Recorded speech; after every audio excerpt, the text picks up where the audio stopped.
উপস্থিত রয়েছেন থানা ছাত্র দলের আহ্বায়ক সদস্য সচিব, হাটিকুমরুল ইউনিয়নের যৌথ সভার সকল নেতৃবৃন্দ, সলঙ্গা থানা স্বেচ্ছাসেবক দলের পক্ষ থেকে জানাই সালাম। আসসালামু আলাইকুম ওয়া রাহমাতুল্লাহ। আজকে কর্মী সভা, কর্মীদের উদ্দেশ্যে নেতারা কথা বলবেন।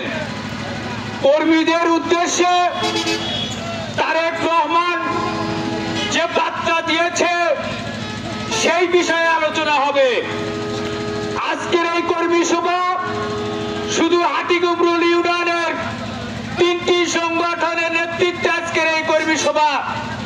আজকের এই কর্মী সভায় উপলব্ধি করতে পেরেছি আজকে যেভাবে এই 3 সংগঠনের নেতৃবৃন্দ আপনাদেরকে যে আসন দিয়েছে সেই আসনে